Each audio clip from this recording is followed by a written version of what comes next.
오늘은 11월 8일 금요일 오전 16시 52분입니다. 장소는 양평 강화면인데요. 너무너무 춥습니다.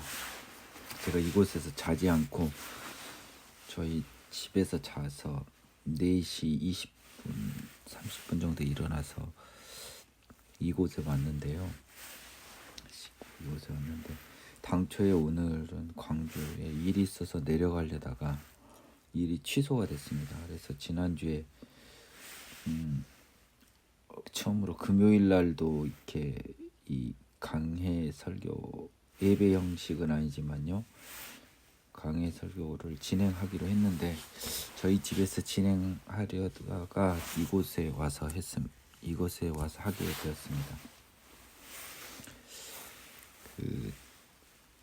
이 아침에 제가 우연히 이제 제 강의를 들어보다가요, 시간이 나면 살짝 들어봅니다. 옛날에 한 것도 막 그냥 약간 왔다 갔다도 하고 뭐 이렇게 부족한 면은 많지만 그래도 제가 자주 들어요. 들을 수만 있다면. 근데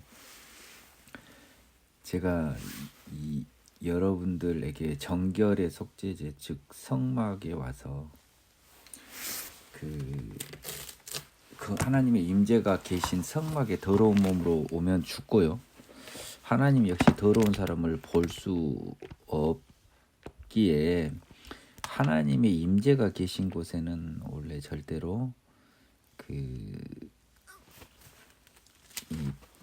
아무나 오면 안 되는 거죠. 그래서 항상 이 사람들이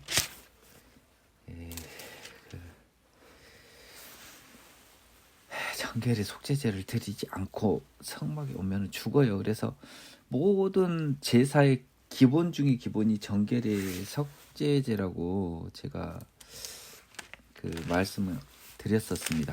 그 이해를 내가 이게 성경에 나와 있는데 안 알려드린 거예요. 그래서 이거 내가 오늘 우연히 이걸 내가 왜 안 알려줬지 하면서 한 게 바로 고라와 다단 아비람의 반역에 관한 민수기 16장입니다. 이 굉장히 이 재밌는 게 나온 고라 일당의 반역에 대해서는 여러분들이 잘 알고 계실 텐데요. 여호와께서 민수기 16장에 이제 고라 일당들을 뭐 다 그냥 땅에 넣어버리고 막 향로 세워서 저기 한 애들은 불에 태워 죽여버리고 뭐 날도 아니지 않습니까? 예. 그 다음에요, 이제 그 사람들이 이렇게 이 단순히 고라와 다단 아비람뿐만 아니라 많은 이 부하 내동한 세력들이 있었고, 그들의 가장 기본은 지금 하나님이 가데스 바네아 사건 이후에 바로 가나안 땅에 들이지 못하고 너희들 뺑뺑이 돌아야 된다는 이 하나님의 정죄에 대해서 불만을 가졌던 것 같아요, 본질적으로. 그래서 이제 얘들은 지금 이 아론의 제사장 지위를 넘보던 이런 고라 일당은 이제 다 죽었고,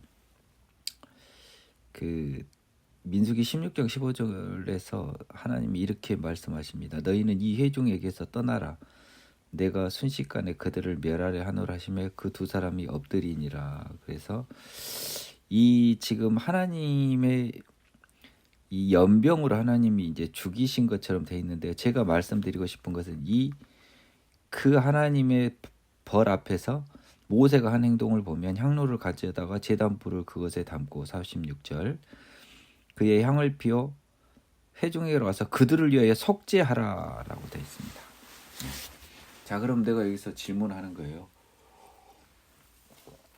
얘들이 뭐 이 속죄제에서 죄인을 더러운 사람을 의인으로 만들어주는 그런 속죄가 아니잖아요.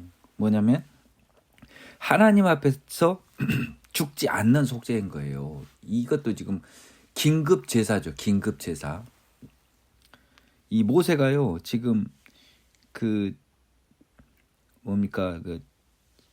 이 레위기에서 예정하고 있지 않는 긴급한 속죄제를 하나 지금 이 향에 불을 피워서 하는 방식으로 지금 속죄제를 드리라고 하는 거예요. 이 방법이 원래 지금 이 이스라엘 민족을 위한 속죄제에서 이런 형태의 속죄제는 여러분 없어요. 유일하게 제사장이 그 대속죄일 날 이 지성소에 들어가서 이 그 향불로 그 속죄소를 가리는, 그러니까 사실 실제로 그 향불이 속죄, 그 제사장의 속죄, 지성소에서 제사장이 죽지 않는 속죄, 정결의 속죄제의 기능을 가진 건 있습니다. 근데 이건 이스라엘 민족의 그러니까 하나님이 지금 와버리신 거 아닙니까? 하나님이 이스라엘 회중한테 와버리셨어요. 그럼 하나님 앞에 다 죽는데, 특히 죄인들은 다 죽는데, 그것을 막는, 하나님의 임재 앞에서도 살릴 수 있는 속죄제는 드려서 얘들을 살려야 되잖아요. 모세 입장에서는. 그래서 이 나중에 이제 확인하게 된 향불을 피워서 드리는 제사장, 대제사장의 1년에 한 번의 그 속죄 형식을 빌어서 여기다 갖다 적용을 한 겁니다. 그래서 민수기 16장 46절에서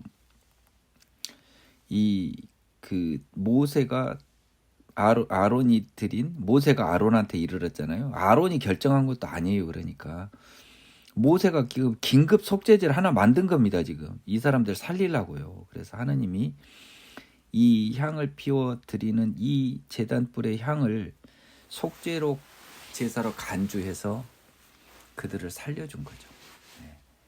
의인보다는 정결한 사람으로 쳐서 살려준 겁니다. 그래서 우리가 하나님의 임재 앞에 더러운 사람들이 나오면 그냥 죽는다는 것은 하나님이 연병으로 죽였다라고 하는 건 벌로 볼 것은 아니고요. 그런 벌의 의미도 있지만 기본적으로는 그걸로만 보지 말고, 왜냐하면 이 모세가 아론을 통해서 드린 이 속죄제를 통해서 살아버렸잖아요. 안 죽고 나머지 사람들이 그 이후에 불 피운 다음에 이쪽에 있는 사람들은, 그렇다면 그 불을 피운 그 제사 자체가 이 사람들을 죽음에서 건진 거잖아요. 그렇죠? 그러니까 가령 예를 들어보세요. 저기 뭐 다윗이 인구 조사를 해갖고 뭐 하느님 어쩌고 저쩌고 해서 뭐 왜 나를 처벌하지, 이스라엘 민족을 처벌합니까, 뭐 해가지고 뭐 저기 그 나중에 이제 솔로몬이 성전을 짓게 되는 아라우나의 타작마당하고 이게 비슷하다고 사람들이 볼 여지가 있어요. 근데 그 당시에서 다윗은 속죄제를 드리지 않았어요. 하나님한테 기도한 다음에 제사를 따로 드린 건 있지만 긴급 속죄제를 드린 게 없다고요. 그건 하나님이 알아서 한 거라고요. 근데 여기서는 모세는 뭡니까? 하나님의 결정, 하나님이 알아서 얘들의 연병을 그치신 게 아니에요. 잘 봐보세요. 모세가 긴급 속죄제를 아론을 통해 드려서 하나님의 저기가 더 이상 하나님이 어떻게 개입을 할 수가 없게 만들어 버렸습니다. 이 제사를 통해서. 모세의 제사를 통해서요. 따라서 이 제사의 효력을 여기서 확인할 수 있는 거예요. 이 제사로 죽지 않게 돼버린 겁니다. 나머지 사람들은. 그래서 이 하나님의 앞에서 죽지 않게 되는 어떤 예로 그나마 가장 쉽게 관념할 수 있는 게 이 고라와 다단 아비람의 반역에서 이 백성 회종들이 이게 그 하나님한테 반역을 하자, 여러분들은 정확히 지금 이 성경에서는요 생략되어 있지만 하나님이 성막을 넘어서 회중에 임해버린 거예요.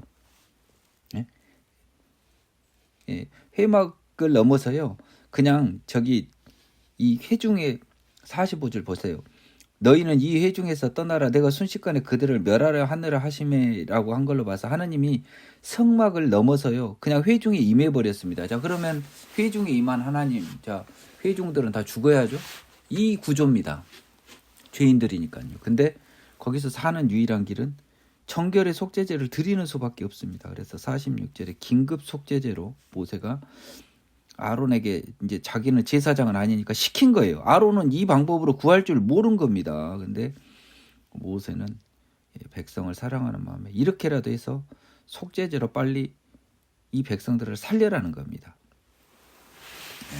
그래서 지금까지요 하나님의 벌로부터요 이렇게 인간이 속죄제 형식으로 살아난 유일한 케이스예요, 성경에. 나머지는 하나님이 중단하시고 스스로 돌이키시고 막 이런 건데, 이건 뭐 하나님의 그 결정권이 없어요. 모세가 속죄제를 드려버렸는데요. 제사를 드려버렸는데요.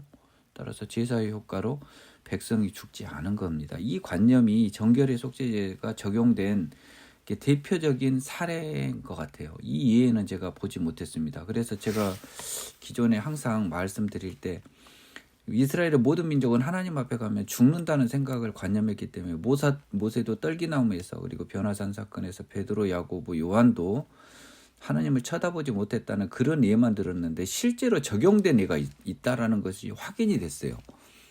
바로 이 레위기 민수기 16장에서 실제로 정결의 속죄제의 효능이 확인이 됐습니다. 능력이 확인됐고요. 효과가 확인이 됐어요.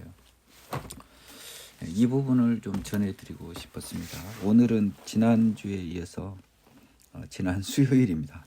수요일에 이어서 종말에 관한 예수님의 마지막 이 가르침이라고는 뭐 그럴까, 좀 약간 예언성 가르침이 이어집니다. 오늘 이 종말에 관한 가르침이 끝나면 바로 이제 잡혀서 돌아가시는 일만 남아요. 지난주까지 우리가 배운 거는 알 수 없으니 속지 말고 준비하라. 이 두 가지만 생각하면 됩니다. 열처녀의 비유, 오늘 25장 들어갑니다. 그때 천국은 마치 등을 들고 신랑을 맞으러 나간 열처녀와 같다 하리니 그 중에 5은 미련하고 5은 슬기 있는 자라. 미련한 자들은 등을 가지되 기름을 가지지 아니하고 슬기 있는 자들은 그릇에 기름을 담아 등과 함께 가져갔더니 신랑이 더디 오므로 다 졸며 잘세. 밤중에 소리가 나되 보라 신랑이로다 맞으러 나오라 하매 이에 그 처녀들이 다 일어나 등을 준비할세. 미련한 자들이 슬기 있는 자들에게 이르되 우리 등불이 꺼져가니 너희 기름을 좀 나눠달라거늘. 슬기 있는 자들이 대답하여 이르되 우리와 너희가 쓰기에다 부족할까노라. 차라리 파는 자들에게 가서 너희 쓸 것을 사라 하니 그들이 사러 간 사이에 신랑이 준비하였던 자들은 함께 혼인잔치에 들어가고 문은 닫힌지라. 그 후에 남은 처녀들이 와서 이르되 주여 주여 우리에게 열어주소서. 대답하여 이르되 진실로 너희에게 이르노니 내가 너희를 알지 못하노라 하였느니라. 그런즉 깨어있으라. 너희는 그날과 그때를 알지 못하느니라. 25장의 그 첫 두루마리, 이제 첫 두루마리 이어진 두루마리인지 모르겠습니다만 그 14절 이전에 나온 결론은 그날과 그때를 알지 못하니까 깨어 있으라라고 결론을 내렸습니다. 그리고 제가 지난주에 종말은 반드시 두 가지로 나눠서 봐야 된다 그랬습니다. 개인적인 종말과 이 지구 전체, 하나님이 만든 피조세계 전체의 종말을 나눠봐야 되는데요. 개인적인 종말을 준비한 사람은요, 지구나 피조세계의 종말을 따로 대비할 필요가 없어요. 그렇죠? 근데 세상 사람들은 다 지 개인적인 종말은 별로 생각도 안 하고요. 쓰잘데기 없는 예수 재림만 자꾸 생각해요. 예수 재림이 쓰잘데기 없다는 게 아니고 지 기준으로는 쓰잘데기가 없어요. 왜요? 아니 그날과 그때를 알지 못하는데 왜 그것을 생각하고 있냐고요. 더러운 마음으로. 언제일지는 모르지만 대비만 하고 있으면 되죠. 근데 하나님의 지혜에서는 무엇을 가르쳐 줍니까? 너희의 개인적인 종말을 대비하면 그 종말은 저절로 대비되잖아요. 대는 소를 포함하는 형태랑 비슷합니다. 근데 대를 생각하지 않고 자꾸 소를 생각하는 거예요. 자, 그러면 여기서 먼저 하나 제가 재밌는 이야기를 해드리겠습니다. 제가 어린 양의 혼인잔치와 관련해서 요한계시록에 나오는 신부는요, 요한계시록 후반부에 명백히 나와 있지만 하늘로부터 내려오는 새 하늘과 새 땅, 즉 예루살렘 거룩한 성입니다. 다시 두 글자로 두 음절로 줄이면 천국이에요. 그래서 천국과 예수님의 결합을 혼인잔치로 비유한 겁니다. 패러블이라고, 비유라고, 비유. 여러분하고 교회가 자꾸 신부라고 이상한 소리들 하시니까 제가 그 말도 안 되는 소리라고 왜 그러시냐고 성경을 좀 정확히 읽으시라고 돌려서 이야기를 해봤습니다. 그랬더니 자 반론 굉장히 좀 약간 수준 낮은 반론이 하나 딱 나왔어요. 바로 이것을 이유로 예수님의 신부로 비유했다라고 하면서 25장 복음에 열 처녀의 비유를 싹 들이밀더라고요. 이 신랑은 어디 뭐 변태입니까? 10명하고 결혼하러 가게. 신랑을 맞으러 나간 열 처녀는요, 신부가 아니에요. 아니, 신랑을 맞으러 나간 열 신부가 같다고 하지 왜 열 처녀가 같다고 합니까? 아마도 들러리 느낌입니다. 신부 친구들을 신랑을 맞으러 간 풍습이 있었던 것 같아요. 아니, 말이 안 되잖아요. 그러니까 여기 또 그냥 얼렁뚱땅 지 마음에서 그냥 신부로 본 거예요. 왜냐하면 우리가 신부라고 교회에서 배웠으니까.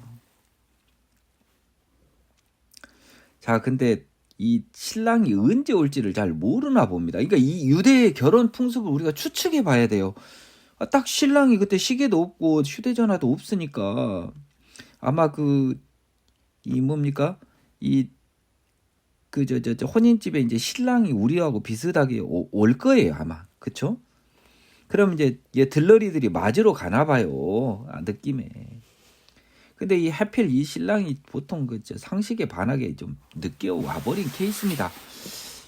근데 보통 신랑들이 언제 오는지는 모르죠. 시계가. 근데 좀 늦게 온 신랑도 있고 빨리 온 신랑도 있고 다양한데, 다섯은 좀 지혜롭고 다섯은 좀 어리석은데, 왜냐하면 신랑이 언제 온다고 시간이 안 정해졌으니까 들러리 나간 입장에서는 기름을 여유 있게 가져간 애들하고 뭐 대충 이 정도 가져가고 있으면은 오겠지 하고 간 애들 두 부류가 있었던 거예요. 근데 이제 이 신랑이 유난히 늦게 옵니다. 그러다가 한참 있다 보니까 너무 늦게라도 그래도 왔죠, 이제. 그날 저녁 늦은 밤에 오니까, 야, 나와라. 이제 드디어 신랑이었다. 이 들러리들아, 나와라. 신랑 맞아서 빨리 신부 방으로 신부 집으로 들어 모셔라라고 했는데, 갑자기 이제 여분에 기름을 준비하지 않은 애들이 생각보다 늦게 와서 다 떨어져 버린 겁니다. 그래서 이제 큰일 났네. 이제 우리도 들러리로 같이 결혼잔치, 내 친구 내가 너무 평소에 친한 친구 나 축하해 줘야 되는데 뭐 기름 좀 주라고 한 거예요. 그랬더니 우리와 너희에게 다 부족할 거나 차라리 파는 자들에 가서 사라라고 하는데, 여러분, 이 사람들이 왜 이 말을 한 겁니까? 구원은 자기들밖에 안 된다는 거예요. 준비한 사람들의 것이 내가 나눠줄 수가 없는 거예요. 비유는 딴 데 가서 사오라고 했지만 내 것을 너한테 못 주는 구조를 지금 설명하고 있는 겁니다. 여러분의 공의 갖고 자기 다니엘 노아 요빈가 이거 1, 2, 3 1, 2, 3등 와봤자 지밖에 못 산다고 했는데, 여러분들이 뭔 공의도 아무것도 없는 것들이 뭔 여러분의 남편과 자녀를 구원합니까? 여러분이나 챙기세요. 쓸데없는 걱정하지도 마시고. 나도 마찬가지고요. 그들이 살아간 사이 신랑이 오므로 준비했던 자들은 잔치에 들어가고 문은 닫아버립니다. 그러니까 이 일반 잔치면 이럽니까? 안 그러죠. 친구들이 야 그래 내가 좀 덜어주고 기름 덜어줘서 같이 들어갔겠죠. 이게 일반적인 혼인잔치라면. 근데 천국의 혼인잔치에는 이렇게 준비 안 된 자들은 못 온다는 겁니다. 닫아버려, 딱 시간 되면. 그래갖고 이제 와갖고 뒤늦게 구해가지고 기름 사서 불 붙여서 와서 열어주세요. 누구 친구 누구예요? 막 이러는데 안 열어주죠. 너희를 모른다. 이게 세상 잔치랑 다른 거예요. 세상 혼인잔치랑. 그런즉 깨어있으라 그날과 그때를 알지 못하느니라라고 했습니다. 그래서 이 예수님이 다시 오는 그날, 그리고 너 개인적으로 너한테 예수님이 재림하는 그날이 너의 죽음의 그날은 우리가 모릅니다. 그러니까 우리는 항상 준비하고 깨어 있어서 대비를 하고 있었죠. 당장 내일 죽어도 하나님한테 들림을 받을 수 있는 그런 준비를 하고 있으라는 거예요. 이게 기름 대충 갖고 간 애들은 이거 좀 한 60살 때나 제대로 정신 차리자, 이런 애들 아닙니까? 예. 그 뒤늦게 딱 암 걸렸다고 하니까 그때서 찾고 하느님 죽을 죄졌습니다. 또 그냥 죽여달라고도 안 해. 이제 하느님한테 일한다고 또 살려달라 그래. 또 나 추접하게 진짜. 천국이 천자도 없으니까 그렇잖아요. 암 걸렸으면 옳거나 드디어 와탕카 걸렸다. 이제 이 무거운 짐 벗고 이제 하느님 나라 가는 거나 오케이. 다행이다. 이 마음이 와야 이게 정상이에요, 여러분. 제 말이 비정상으로 들리면 여러분 심각한 거예요, 사실은.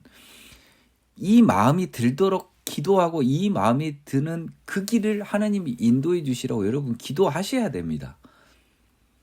아니 뭔 암 걸렸다고 수술하고 난리예요 진짜. 이 말 하나 나도 그럴지 몰라요. 근데 내 지금 마음은 안 그러고 싶어요.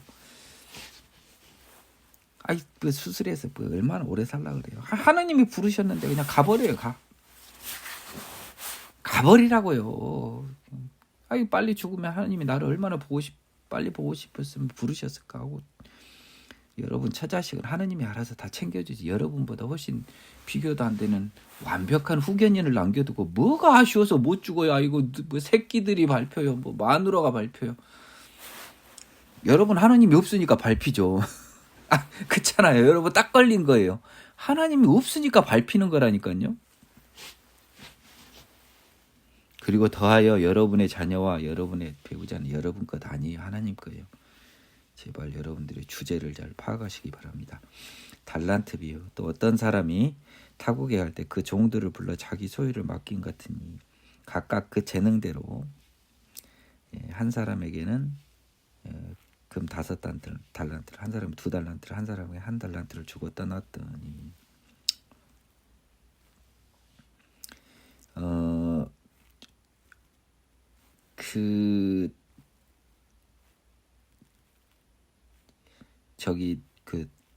여기 지난 열처녀 비유에서요. 하나 좀 여러분에게 전해 드리고 싶은 내용이 있습니다.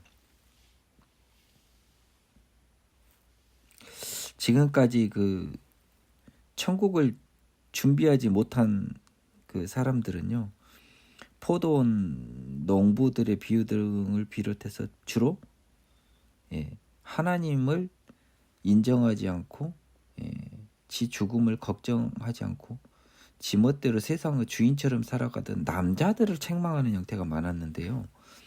이 열처녀의 비유는 여자들을 책망하는 거예요. 그러니까 남자들의 준비성 없음, 개인적 종말, 특히 죽음에 대한 준비성 없음을 책망했는데 여자들도 이것도 좀 멍 때리고 있을 것 같거든요. 이거 답답한 것들이. 그래서 여자들한테 느낌이 싹 오게 한 비유가 이 들러리 비유입니다.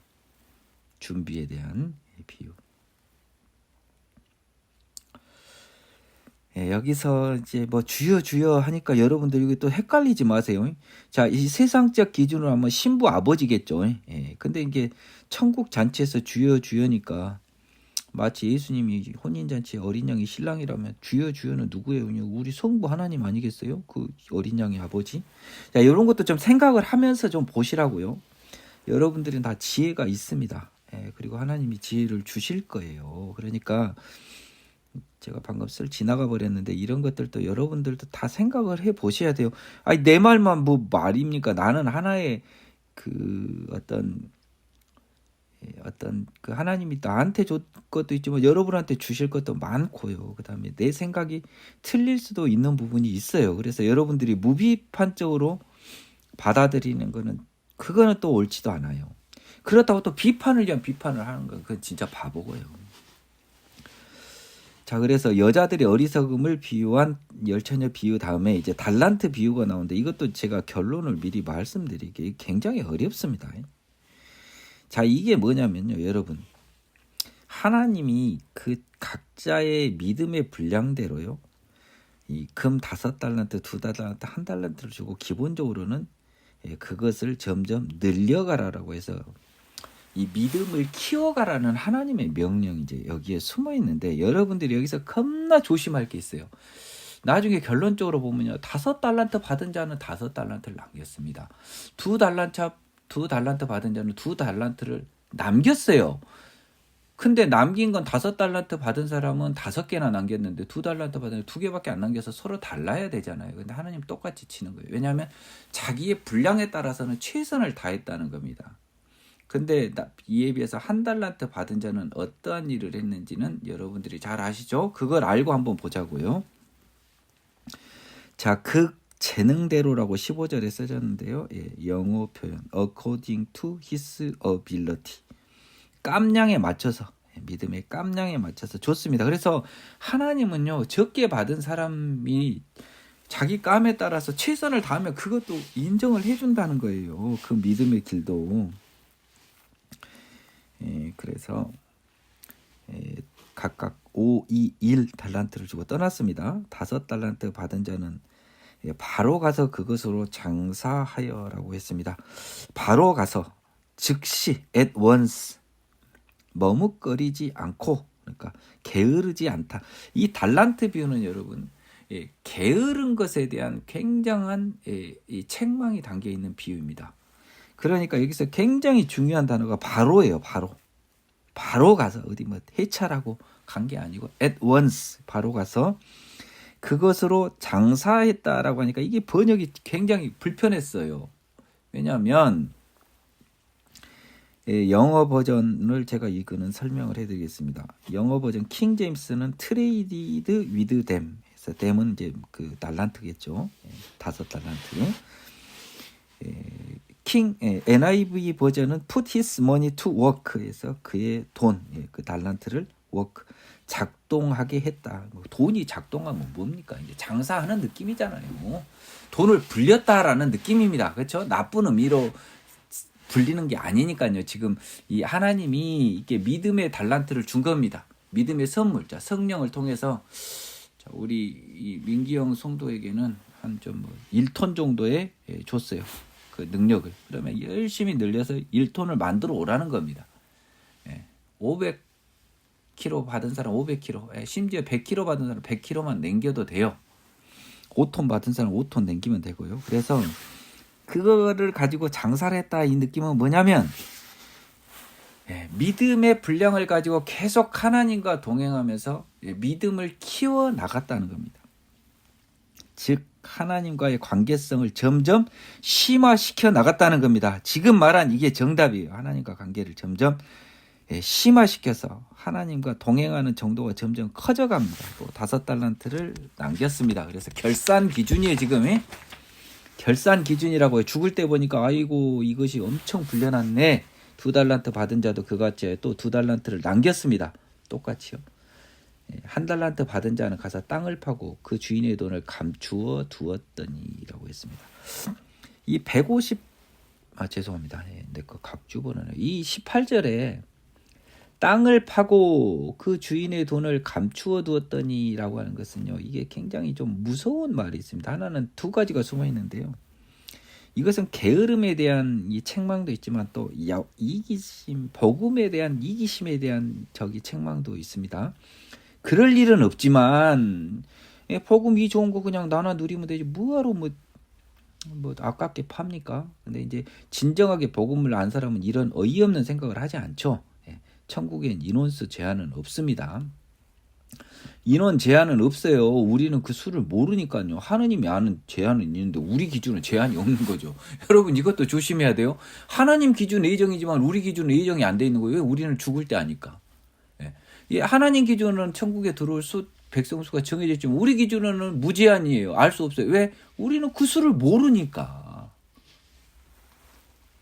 근데 이제 얘는 또 그 욕심도 있고 또 뭐 욕심은 없는데도 게을러서요. 아이고 그냥 성령 터치 한번 받고 그냥 날마다 찬송 뭐 한 게 아니라 일주일에 한번 교회 끼적끼적 다니고 뭐 이렇게 세상 살다 보면 천국 가지 않겠어라고 이제 이렇게 산 사람이 있습니다.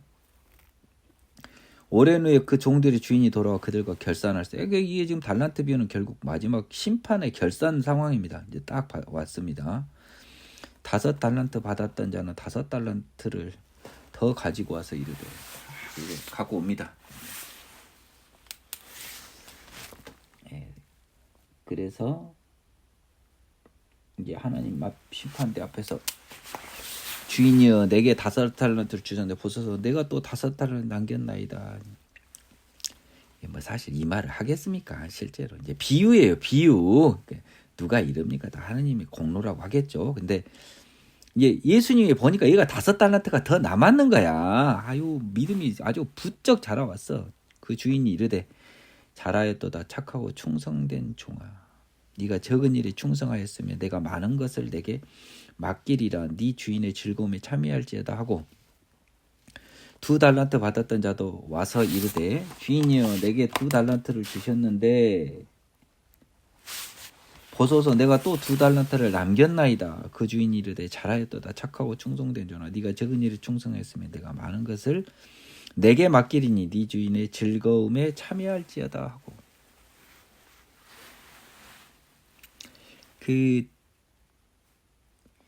여러분 23절하고요 21절하고 전적으로 동일하다는 것을 제가 아까 말씀드렸습니다. 이 숫자적으로는 3달란트의 차이가 있어요. 근데 똑같이 봐준다는 겁니다.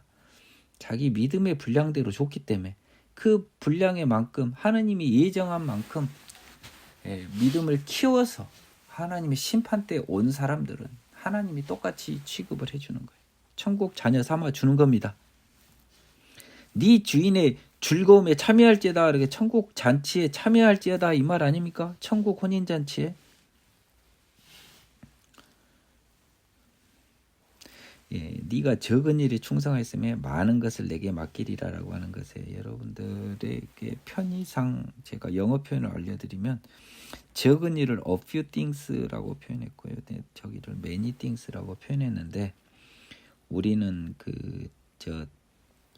이 느낌이 적은 일에 충성하였다 많은 것을 내게 맡기리라는 느낌이 우리가 느끼기에는 조금 느낌이 잘 안 옵니다. 이 사람이 충성한 것은 적은 일인데 많은 것을 맡긴다라는 것은 의미는 이거예요. 네가 세상에서 하나님의 길을 위해 수고한 그 노력보다 훨씬 더 큰 상을 준다는 거죠. 그렇기 때문에 이 말씀을 통해서도요. 우리가 천국에서 누릴 우리의 복은 굉장히 큰 걸 거예요. 아마 상상할 수 없는 우리가 상상할 수도 없는 이 축복이 허락된 곳이 바로 천국일 거예요. 1달란트 받았던 자는 와서 이르되 주인이여 당신은 굳은 사람이라 심지 않은 데서 거두고 해치지 않은 데서 모으는 줄을 내가 알았으므로 두려워하여 나가서 당신의 달란트를 땅에 감추어 두었나이다. 보소서 당신의 것을 가지셨나이다. 그 주인이 대답하여 이르되 악하고 게으른 종아 나는 심지 않은 데서 거두고 해치지 않은 데서 모으는 줄로 네가 알았느냐? 그러면 네가 마땅히 내 돈을 취리하는 자들에게나 맡겼다가 내가 돌아와서 내 원금과 이자를 받게 했을 것이니라 하고 그에게서 그 1달란트를 빼앗아 10달란트 가진 자에게 주라. 무릇 있는 자는 받아 풍족하게 되고 없는 자는 그 있는 것까지 빼앗기리라. 이 무익한 종을 바깥 어두운 데로 내쫓으라. 거기서 슬피 울며 이를 갈리라 하니라. 굉장히 여러분 이 부분이 좀 어려워요. 여러분들이 해석하기가 굉장히 쉽지 않습니다. 쉽게 하면 아주 쉽죠. 여러분 쉽게 보면 쉬워요. 그냥 시험 문제 출제원이 아무리 어렵게 내봐요. 시험 푸는 수험생이 공부 더럽게 못하면요. 지 마음대로 풀어갖고 지는 맞춘 줄 알고 막 휘파람 불고 나오는 애들이 있어요. 정신 못 차린 애들. 이것이 약간 숨어있는 것이 있습니다. 자, 이거를 한번 눈치를 한번 잘 보자고요. 저는 이 수사를 한 결과를 갖다 보고 재판을 해봤기 때문에요. 이 말 사이에 감추어진 사람의 심리를 확인하는 기술이 여러분보다는 조금 더 있어요. 자, 여기서 주인이 이 심판대에서 24절에 말을 하는 1달란트 받았던 자의 핑계를 한번 보십시오. 이 5달란트 받은 사람한테 10달란트를 받아가불고요. 2달란트 받은 사람한테 4달란트를 받아가본 거 아닙니까? 눈으로 본 거야. 뒤늦게. 그래 놓고 이제서 본 것을 보고 저 사람은 원래 저렇다고 지가 딱 발생한 결과를 보고 딱 미리 알았다는 듯이 거짓말을 하고 있는 거예요. 24절 본질은 거짓말이에요. 거짓말. 이것을 놓치면 안 돼요. 당신은 참 굳은 사람이다 라고 하는 건데 표현은 뭐냐면 당신 참 진짜 좀 뭐냐면 심지 않은 데서 거두고 해치지 않은 데서 모은단 말이에요. 이게 뭐냐면 심지 않은 5달란트 그 2달란트를 받아 챙겨갔지 않습니까? 그렇잖아요. 5개 주고 5개 만들었다고 다 받아갔고요. 그 다음에 2개 주고 2개 받았다고 받아간 거예요. 이 믿음으로 비유된 건데요. 근데 이게 비유가 아니고 진짜 금이라고 보자고요. 그러면 이상하게 당신은 사채업자도 아니고 말이지. 응? 5달란트 보고 받아가 보고 2달란트 보고 4달란트 받아가지고 당신 이상한 사람이야. 굉장히 악덕 사채업자야. 당신 굳은 사람이야. 그래갖고 나는 당신이 완전 무서웠어요. 당신은 이게 여러분 조심하세요. 오늘 그냥 머리가 확 솟습니다. 그래서 내가 당신을 두려워했어요. 아니 지가 시간을 초월한 자입니까? 5달란트, 2달란트, 1달란트 맡길 때 나중에 사채업자처럼 10개 받아가고 4개 받아갈 줄 지가 그때 알았냐고요. 그때는 몰랐잖아요. 근데 나중에 재판정에서 이거 딱 받아간 거 보니까 저 사람 거의 사채업자 거의 문신 수준이네. 그래서 나는 당신 같은 사람 두려워서 너무 벌벌 떨어서요. 무서워갖고 나는 그냥 당신 거 그대로 돌려드리려고 내가 땅에 묻어붙다고 거짓말합니다. 두려워요. 당신의 달란트를 땅에 감추어 두었나이다. 그러니까 뭐예요? 땅에 감추어서 잘 보존했다는 거예요. 이유는 왜? 당신이 무서워서. 그냥 안 받은 것도 받아가 불고 저런 사람이니까 적어도 저 사람이 준 거 그대로 내가 그대로 놨다 그대로 주면 설마 나를 뭐라고 하진 않겠지. 벗어서 당신의 것을 가지셨나이다 라고 한 겁니다.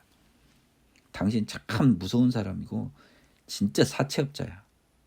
여기 당신의 것을 가지셨나이다. 24절 25절은 이자가 시험으로 따지면 답안지 몰래 보고 지금 답을 쓴 거예요. 직간에는. 보니까 지금 앞에서 1, 2번 재판받은 거 보니까 저 사람 아주 악덕 사채업자가 따로 없어. 자, 하나님의 답변 보십시오. 그 주인이 대답하여 이르되 악하고 게으른 종아. 이 악하고는 뭐가 생략됐습니까? 거짓말하고 거짓말한 거잖아요. 지금 다 보고 나서 당신 굳은 사람이다. 두려워했다. 다 거짓말이잖아요. 나중에 안 걸 확인한 걸 두드러 붙여서 지가 땅에다 묻은 걸 합리화하잖아요. 자, 봐보십시오. 18절에서는 보십시오. 여러분이 이런 걸 볼 줄 알아야 된다고요. 주인의 돈을 감추어 두었다라는 표현이 나왔습니다. 근데 거짓말한 자는 뭐라 그랬습니까? 이 감추어둔 똑같은 것이 뭡니까? 이 감추어둔 것은 이 지가 가져가려고 감추어뒀다는 그런 느낌인데 이 25절에 뭐라고 합니까? 두려워해서 보존하기 위해서 감추어서 보존했다라는 뜻이에요. 지켜서 지극히 마늘밭에 5만 원고 묻은 애처럼 이게 감추어둔 것이 원래 지가 몰래 번 돈 숨기려고 한 게 아니고요. 저기 북한 인민군이 쳐들어와서 북한 공산당한테 안 뺏기려고 군자금을 감춰둔 이런 것처럼 둔갑시킨 겁니다. 예를 들면 마늘밭에서 돈이 발견됐어요. 경찰한테 이거 뭔 돈이냐라고 했더니 제가 도둑질해서 번 돈인데요라고 한 게 아니고 뭐라고 하냐? 이게 사실은요. 지금 전쟁 중이에요. 전쟁 중. 이게 북한군이 쳐들어올 줄 모르고 묻었잖아요. 근데 북한군이 쳐들어와서요. 우리 군사 남한의 그 군사 자금을 확보하기 위해서 제가 미리 이렇게 준비해 놨습니다. 이런 거짓말을 한 거예요. 그 돈의 성격을 아주 바꿔버린 거죠. 하나님을 이렇게 좀 우습게 알고 이런 거짓말했다가 악하고 거짓말하고 게으른 종아. 내가 심지 않은 데서 거두고 해치지 않은 데서 모으는 줄로 네가 알았느냐? 이게 뭐가 생략됐어요? 네가 미리 알고 있었냐? 네가 17절에 아니 18절에 감추어 둘 때 네가 미리 알았냐? 그러면 여러분 잘 보세요. 이제 그러면 나 악덕 사채업자면 이 녀석아 최소한 법정 이자라도 받게 은행에다나 맡기지 왜 땅에다 묻냐는 거예요. 나 악덕 사채업자 그래. 나 악덕 사채업자 나 이자 좋아하는 사람이야. 그러면 네가 왜 땅에다 묻냐고. 은행에다 맡겼다가 이자라도 받게 해야 되는 거 아니냐. 그러면 네가 마땅히 내 돈을 취리하는 자들에게나 맡겼다가 내가 돌아서 온 거 이자 받게 해라는 거예요. 말싸움에서 져버린 거죠. 거짓말하다가. 그러면 이자라도 받게 해야지. 나 원래 이렇게 사채업자야. 나 사채업자인데 왜 안 그랬어? 1달란트를 빼앗아 10달란트 가진 자에게 주라라고 했습니다. 그래서 이제 있는 자는 받아 풍족하게 되고 없는 자는 그 있는 것까지 빼앗기리라다라고 하는 것 느낌에는 약간 이게 천국의 상급의 의미가 약간 숨어 있는 것 같아요. 잘은 모르지만 없는 자는 그 있는 것까지도 빼앗기리라는 건 있는 것까지도가 아니라 있는 것으로 착각했던 것까지도예요. 사실은 뭐가 있긴 있어요. 한 달란트도 없는 거나 마찬가지죠. 무덤은 그 순간. 예. 하나님이 주신 믿음의 분량을 점점점 키워가서요. 죄 짓지 않고 의로운 삶을 살아내서 하나님의 심판대에 몇 달란트를 남긴 종이 되십시오, 여러분. 어설픈 성령 터치 받아가지고요. 매일 마음대로 그냥 가서 그냥 살다가 어차피 그렇죠. 우리는 예수 그리스도의 은혜로 다 구원받는 거 아니야? 착각 정도껏 하세요. 여러분들하고 그 다른 사람하고 구별할 디스크리미네이트 하는 이런 어떤 분별할 수 있는 근거가 뭐예요? 여러분 입으로 뻥긋뻥긋 금붕어도 아니고 앵무새도 아니고 뻥긋뻥긋 예수 믿습니다. 그 더러운 입 새치 혀를 가지고 하나님이 판단하면 그 하나님입니까? 그분이 공의로우신 분이에요? 정신 똑바로 차리세요. 그러면 안 돼요. 예, 그래서 천국에서 들어가지 못하고 바깥에서 울며 이를 가리라 회개한다라는 표현입니다. 인자가 자기 영광으로 모든 천사와 함께 올 때 자기 영광의 보좌에 앉으리니. 자, 이제 재림을 이야기하고 있습니다. 모든 민족을 그 앞에 모으고 각각 구분하기를 목자와 양과 염소를 구분하는 것 같이 하여. 목자가요. 자, 이제 예수님이 재림할 때 천사와 함께 온대요.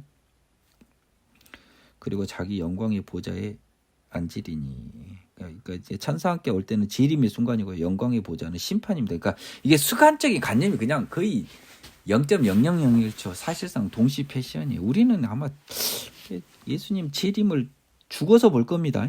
죽자마자. 눈 떠보니까 예수님 심판대 앞에 있을 거예요, 여러분. 아니 영과 혼이 분리돼서 뭔 스탠바이를 합니까? 아니 스탠바이 여러분. 제가 말씀드렸죠. 프로포폴 자 이거 들어갑니다 하고 눈 떠보니까 끝났잖아요.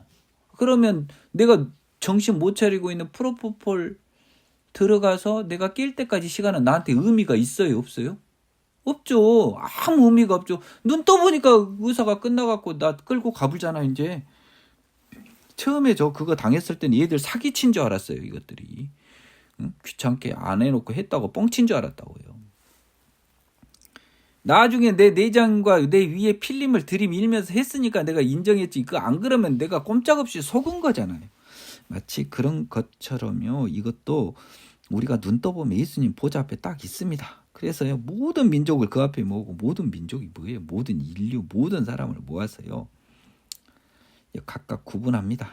어차피 이제 우리 심판은 한 번 아닙니까? 이제 시간이 다 의미가 없어져 버렸어요. 시간 없는 곳이에요. 이제 심판대 앞에서는. 그러니까 1억 년 몇천 년 전에 죽은 이게 아벨 죽인 애가 누구죠? 가인이나 그다음에 앞으로 내 후손 누구도 전부 동시 패션으로 다 심판받는 거예요. 모으고 각각 구분하기를 양 염소로 구분하는 것 같이 양과 염소가 이제 나중에 요한계시록에도 나옵니다. 이 말씀 때문에 그런 것 같아요. 그래서 양을 하나님의 자녀로, 염소를 사단의 자녀로 구분을 합니다. 양은 그 오른편에, 염소는 왼편에 두리라. 그때 임금이 그 오른편에 있는 자들이 이르되 내 아버지께 복받을 자들이여 나와 창세로부터 너희를 위하여 예비된 나라를 상속받으라.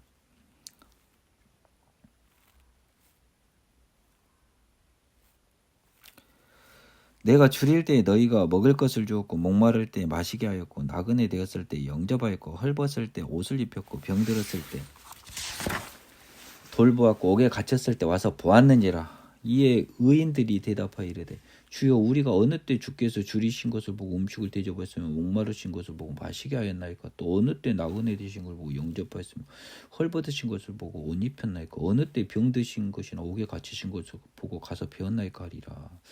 임금이 대답하여 이르시되 내가 진실로 너에게 이르노니 너희가 여기 내 형제 중 지극히 작은 자 하나에게 한 것이고 내게 한 것이니라 하시고 또 왼편에 있는 자들에게 이르시되 저주를 받은 자들아 나를 떠나 마귀와 그 사자들을 위하여 예비된 영원한 불에 들어가라. 내가 줄일 때 너희가 먹을 것을 주지 아니하였고 목마를 때 마시게 하지 아니하였고 나그네 되었을 때 영접하지 아니하였고 헐벗을 때 옷 입히지 아니하였고 병들었을 때 옥에 갇혔을 때 돌보지 아니하였느니라 하시니 그들도 대답하여 이르되 주여 우리가 어느 때 주께서 줄이신 것이나 목마른 것이나 나그네 되신 것이나 헐벗으신 것이나 병드신 것이나 옥에 갇히신 것을 보고 공양하지 아니하더이까. 이에 임금이 대답해 이르시되 내가 진실로 너에게 이르노니 이 지극히 작은 자나에게 하지 아니한 것이 곧 내게 하지 아니한 것이니라 하시니라. 그들은 영벌에 의인들은 영생에 들어가리라 하시리라. 요거 요 부분도요 사실은 굉장히 재밌습니다. 요 부분은 가장 보이지 않는 게 뭐냐. 그러니까 성경은요 아는 만큼 보여요, 여러분. 멍 때리고 생각 없이 본 사람은요 평생 봐봐야 믿음의 거짓골을 면하지 못합니다. 저 역시도 항상 갈 때마다 달라요, 누리는 게. 자, 이 패러그래프에서 말씀한 거 뭐냐면요, 딱 이 말이에요. 내가 답을 알았다면 잘했을 텐데 답을 몰라서 미리 못했다라고 한 거예요. 이 죄인들이 한 말이. 아니 내가 예수님인 줄 알았으면 내가 안 그랬겠어요? 그 다음에 의인들은요, 그냥 나는 이게 예수님인지 모르고요, 그냥 이게 마치 뭐하고 똑같냐면요, 모의고사를 치고 실전이 있지 않습니까?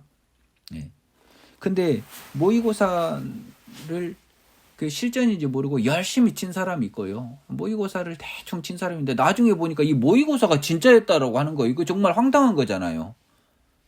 그러면 자, 이 두 사람의 태도는 뭡니까? 한 사람은 벌써 모의고사 실전을 대비해서 모의고사의 과정을 충실히 이행한 사람이고요. 다른 한 사람은 실전만 잘 치면 되지 모의고사는 뭔 의미가 있어요? 준비가 하나도 없는 겁니다. 이게 다 뭐에서 이어지냐면 대비하고 준비한 것에 그대로 이어지는 거예요. 여러분 이거 내 마음대로 살다가 70살 좀 양롱 갈 때쯤 하나님 믿어서 천국 가면 얼마나 좋냐라고 하는 어디 유치원생, 초등학생 수준도 아닌 유치원생 수준의 소박한 어리석은 기대를 하고 있는 사람들이 많아요. 근데 이 가장 보인 측면, 이 숨겨진 1단계는요,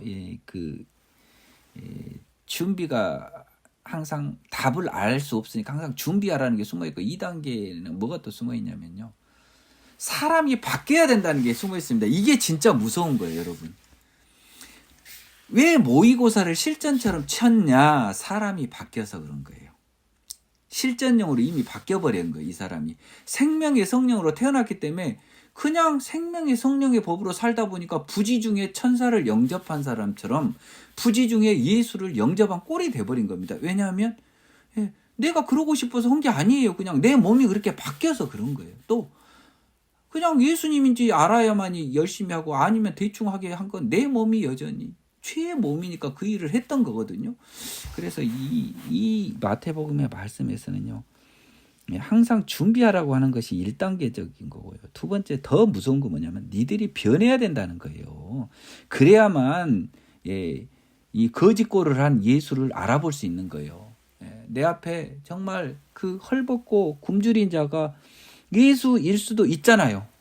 가령 뭐 로또의 확률로 예수가 그 변장을 하고 온다더라 하는 소문이 있어요.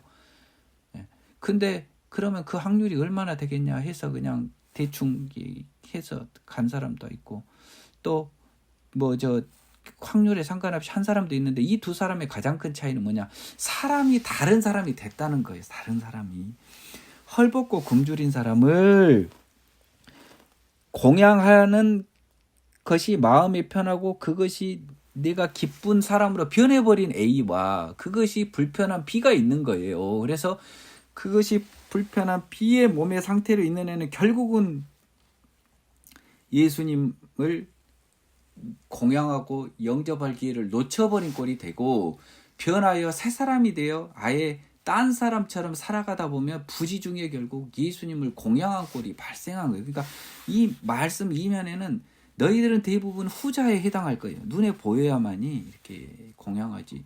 어떻게 예수님을 알아봅니까? 보이지도 않는 예수님을. 우리 눈에 보이지 않잖아요. 감춰져 있잖아요. 그러면 우리가 감춰져 있는 예수님을 알고 예수님을 대하듯 하려면 모든 사람을 해야 되잖아요. 확률상. 꺼진 불도 다시 보자. 10만 명 중에 한 명 있으면 무조건 있는 거니까, 정말 제대로 확실히 하려면 항상 예수님인 줄 알고 해야 되는데 그게 내 뜻대로 됩니까? 그 한두 명 하다 지쳐서 나가 떨어지죠. 예, 그러려면 내가 그 모든 마음을 10만 명 하는 것을 10만 명을 공양하는 것을 기쁜 마음으로 하게 만든 사람으로 변해야 되는 거예요. 그렇게 변하지 않으면 결국 후자처럼 예수님을 영접할 수 있는 기회를 놓쳐버립니다. 우리는 변화의 새 사람이 되어야 한다는 것이 딱 숨어져 있어요. 그래서 변화의 새 사람 된 사람에게 천국을 창세로부터 예비된 나라 천국을 주는 겁니다. 뭐 창세로부터 예비됐다 그러니까 우리 기준은 말도 안 되잖아요. 그러면 자 여기 또 무서운 말입니다. 제가 이게 몇몇 사람한테는 이야기를 했는데요. 아담을 비롯한 이 세상의 창조는요. 창세기에 나온 창조는 여러분 그 약간 왜곡이 된 창조예요. 본질적인 창조가 아닙니다. 진정한 하나님의 창조는 지금 우리가 알 수 없고 죽어서 들어가는 그곳 천국, 그곳이 하나님이 진짜 만든 온전한 하나님의 나라입니다. 하나님은 창세로부터 그것을 계획했습니다. 창세로부터 죄로부터 창세 이후 죄로부터 시간관념이 없으니까 오해하지 마세요. 창세기에 나온 그 죄로부터 우리의 인류는요. 하나님의 계획으로부터 멀어졌습니다. 근데 하나님은 하나님의 계획으로부터 멀어진 그 인류를 다시 예수라고 하는 새로운 생명의 씨앗의 창시자를 지구상에 보내서요. 남녀의 성관계가 아닌 성령의 전파, 성령의 이어짐을 통해서 계속 하나님의 나라의 백성을 만들고 있습니다. 어디에서요? 바로 이 죄의 땅에서요. 그 사람들이 들어가는 천국은 이미 있습니다. 그것이 하나님이 계획한 온전한 땅이에요. 그래서 이 표현이 나옵니다. 창세로부터 너희를 위하여 예비된 나라. 죄인들은 해당사항 없다는 거예요. 그것들은 죽든지 말든지 관심도 없어요. 지옥에 가서 죽겠죠. 그래서 의인들 위하여 예비된 나라인 천국을 상속받아라라고 하나님이 축복을 해주고 있습니다. 그 근거가 뭐냐 해서 35절부터 A, B를 나눈 근거가 나와요. 보니까 전부 다 답이 그러죠. 아니 답 알았으면 잘했죠. 아니 왜 자꾸 그 문제를 꼬아갖고 우리를 틀리게 합니까? 라고 한 거잖아요. 왜 숨겨가지고 그냥 하느님 예수님 얼굴 딱 드러내놓고 오시지.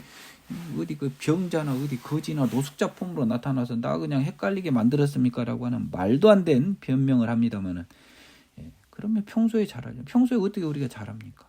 그러려면 우리가 변해야 되는 거죠. 변화여 새 사람 될 필요성에 관한 이야기가요. 이 부분에 언급이 되어 있는 거예요. 따라서 여러분들이 이 예수님께서 마지막 하신 가르침입니다. 이 마지막 심판을 가르치시면서 결국 한 말은 뭐가 숨겨졌냐. 너희는 변화여 새 사람 돼야지. 안 그러면 나 못 알아보고 그냥 어디 이제 노숙자인 줄 알고 너희들이 대접하지 않다가 결국 지옥 가. 그 말이 들어 있습니다. 지극히 작은 자 하나에게 예수님처럼 할 수 있는 것이 사람이 할 수 있는 것입니까? 내가 반문해 볼게요. 또 앞에서 의인들은 뭐예요? 지극히 작은 자에게 한 것이 내게 한 것이라는데 지극히 작은 자한테 어떻게 그렇게 은혜를 베풉니까? 사람의 힘으로 죄의 몸으로 안 되는 거잖아요. 변화야 새 사람이 되어야 되는 겁니다. 마태복음이 27장까지 있습니다. 27장까지 있는데요. 잠깐만요. 오늘은 할 수 있는 데까지는 26장을 나가다가요. 27장에서 다음에 28장까지 있네요. 죄송합니다. 오늘 26장을 좀 나가야 되겠네요. 자, 이제 다시 시간은 거꾸로가 아니라요. 다시 카메라가 다시 이제 예수님을 다시 딱 이제 비춥니다. 이제 그 6월절 전날. 그러니까 지금 요 25절의 이 이야기는 6월절 전날 한 이야기가 아니에요, 여러분. 잠깐 죄송합니다. 6월절 전날에 이 말을 하셨네요. 저도 오늘 처음 만났습니다. 예수께서 이 말씀을 다 마치시고 제자들에게 그러니까 이 이야기를 6월절 직전에 하셨네요. 저도 오늘 처음 봤습니다. 이 얼렁뚱땅 보니까 이런다니까요. 이 말씀을 이제 드디어 다 마치시고요. 제자들에게 이르되 너희가 아는 바와 같이 이틀이 지나면 6월절이라 인자가 이 십자가에 못 박히기 위하여 팔리리라 하시더라.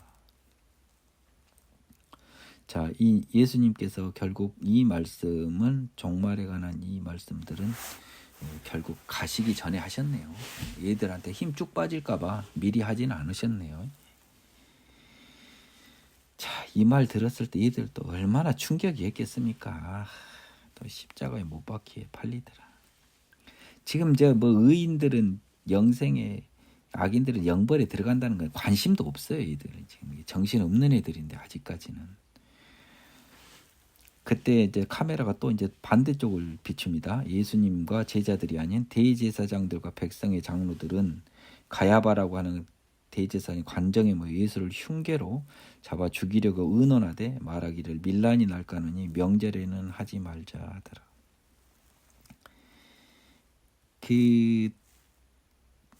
이 잡아 죽이려고 의논하되라고 하는 것의 영어 표현이 스킴드 또는 플라티드라고 해서요. 굉장히 계획적으로 음모를 꾸미는 거예요. 단순히 그냥 뭐 막 그냥 즉흥적으로 한 게 아니라 완전히 치밀하게 너는 뭐 이렇게 하고 저렇게 하고 지금 이렇게 굉장히 그 치밀하게 계획하고 있다라는 그런 느낌이 듭니다. 영어 표현에서는요. 근데 이제 얘들의 회의 결론은 뭡니까?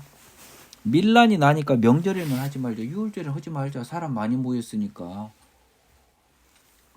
저것들은 예수가 선지자로 알고 있는데 죽였다가 난리 나니까 명절에 하지 말자. 근데 명절에 했어요, 안 했어요? 결국 명절에 하게 되잖아요. 사람 뜻대로 안 된다니까요. 예? 사람이 뭐 계획해봤자 인도하는 건 여호와라고요. 이것들 뭐 머릿속으로 잔뜩 짜낸 결론이 뭡니까? 밀란이 날까느니 명절에는 하지 말자. 하지만 이 반대로 됐죠. 그러니까 이 4절과 5절을 통해서도 여러분 굉장히 많은 걸 봐야 됩니다. 얘들이 비상대책위원회를 소집해서요. 이 예수 이자를 잡아 죽이려고 막 이렇게 하고 넌 저렇게 하고 다 해놨어요. 응? 아마 이 성경에 기록되지 않는 이자들의 계획이 있다니까요. 근데 그들의 계획은 뭐예요? 6월절 후에 실행하기로 한 거잖아요. 근데 6월절에 예수가 죽어버려요. 이거 코미디 아닙니까 진짜? 하나님의 계획과 인간의 어리석음이 잘 드러나는 부분이에요. 따라서 예수님께서 6월절에 돌아가신 것은 인간의 계획이 아니고 인간의 의지가 전혀 아니라는 것이 여기 써져 있는 겁니다. 6월절에 예수를 죽게 만든 분은 하나님인 거예요. 잘 보세요. 잘 봐. 대충 보지 말고. 예수께서 베다니 나병 환자 시몬의 집에 계실 때 한 여자가 매우 귀한 향유 한 옥합을 가지고 나와서 식사하시는 예수의 머리에 부니 제자들이 보고 분기어 이르되 무슨 의도로 이것을 허비하느냐 이것을 비싼 값에 팔아 가난한 자들에게 줄 수 있었겠도다 하거늘 예수께서 아시고 그들에게 이르시되 너희가 어찌하여 이 여자를 괴롭게 하느냐 그가 내게 좋은 일을 하였느니라 가난한 자들은 항상 너희와 함께 있거니와 나는 항상 함께 있지 아니하리라. 이 여자가 내 몸에 이 향유를 부은 것은 내 장례를 위하여 함이니라. 내가 진실로 너에게 이르노니 온 천하에 어디서든지 이 복음이 전파되는 곳에서는 이 여자가 행한 일도 말하여 그를 기억하리라 하시니. 이 예수님에게 향유를 부은 사람과 장소나 이게 다 달라요. 희한하게 몇몇 군데가 다릅니다. 지금. 다만 그 목적이 예수님의 장례를 위한 것이라고 하는 부분에서는 또 동일합니다. 그러니까 성경이라고 하는 게 약간 좀 이 서로 상이한 기제를 허용을 하고 있어요. 그러면 우리가 추측해 볼 수 있는 건 뭡니까? 누가 됐든 간에 지금 예수님 돌아가시기 전에 향유를 뿌린 사람이 있었던 겁니다. 여자입니다. 그리고 남자가 아니고. 그 여자가 뭐 어디서 했는지 누군지에 대해서 몇몇 저기가 달라요. 지금. 자, 그러면 여러분들이 뭘 추측해 봐야 됩니까? 여기서 추측해 볼 수 있는 굉장히 중요한 자료가 있어요. 뭐냐면 예수님 돌아가신 거랑 복음서 써진 거랑 시간적 간격이 꽤 컸던 거예요. 이걸 조심해야 됩니다. 예수님 오늘 돌아가시고 부활하시고 성령 감동 받자마자 얘들이 이거 쓴 거 아니에요. 복음서를. 그거 바로 예수님 명령 받고요. 십자가와 부활을 전하러 이제 전국에 뿔뿔이 흩어집니다. 이제. 그리고 예루살렘을 지키고 있던 베드로와 이 야고보 이 사도들은요. 그냥 그 교회를 유지하면서 주님 오기만 목이 빠지게 기다려요. 이제 재림만 오신다고 했으니까. 너희가 죽기 전에 막 뭐 본다고 하고 막 그러니까 뭐 속아버린 겁니다. 완전히. 그런데 예수님이 안 오시네 이거 큰일 났어 이제. 와 이거 이제 갑자기 얘들이 이제 느낀 거예요. 우리는 주님이 우리가 죽기 전에 안 올 수도 있겠다는 걸 압니다. 알려준 거죠. 그러면 할 일이 뭡니까 이제? 우리가 죽어버리면 부활의 증인이 없어져 버려요. 부활의 증인이 없어져 버린다고요 이제. 그러면 복음서는 왜 썼어요? 부활을 증거하려고 쓴 거예요. 딴 거 하나도 없어요. 눈으로 부활을 본 우리 증인의 증거가 없어져 버리면 우리 죽어버리면 끝장나는 거예요. 그래서 가장 큰 목적은 부활을 증거하기 위해서 썼어요. 부활을 증거하려고. 그러다가 보니 시간이 꽤 많이 흘러서 하니까 이렇게 뒤죽박죽이 되는 거예요. 그러니까 오히려 더 실감 나는 거죠.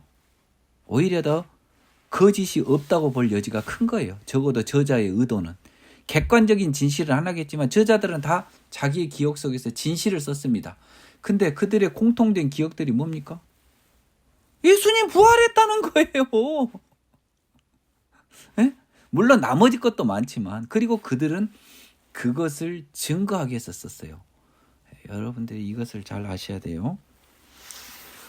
그래가지고 나중에 보면 시몬 가룟 유다인가 야 이거 물론 300데나리온 땡겨서 이것들아 가난한 사람 줄 수 있는데 뭐 이런 말도 합니다. 근데 이제 예수님이 이제 이 오지랖 앞에서 이렇게 이야기를 합니다. 야 니들아 가난한 자들은 항상 너희와 함께 있으니까 너희들이 걔들 도와줄 일은 앞으로도 널렸어. 근데 나는 내가 이야기했잖냐. 며칠 뒤에 죽는다고. 얘들은 지금 안 믿어요 지금. 그 말 같지도 않는 소리 하지도 마세요. 우리 힘 쭉 빼는 말씀 하지 마세요라고 안 믿습니다.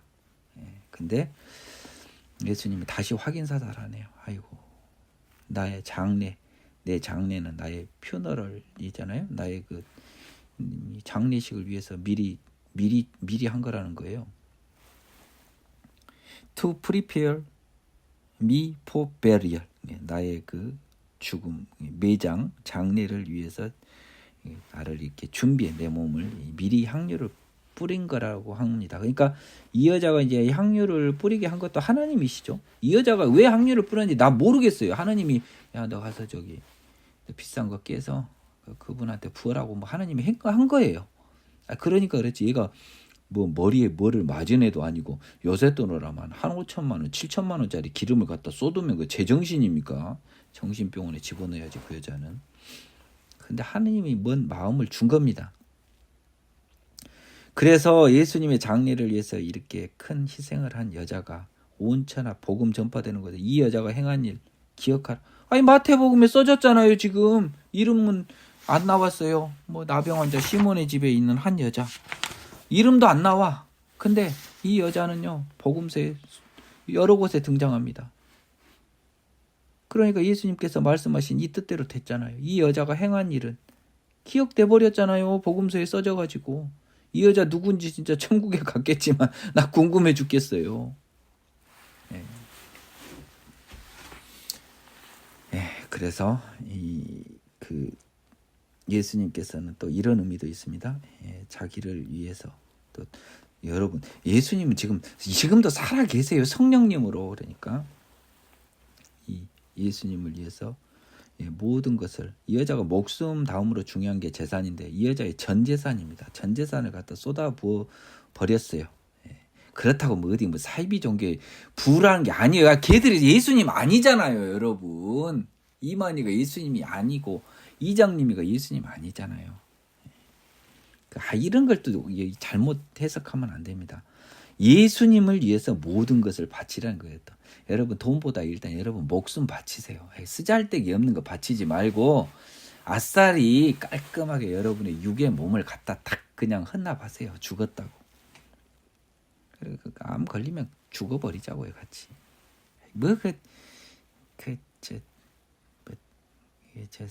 대단한 일이 한다고 뭐 수술 받고 그래요. 수술 하느님 보고 하시려면 하시라 그러세요. 필요하시면.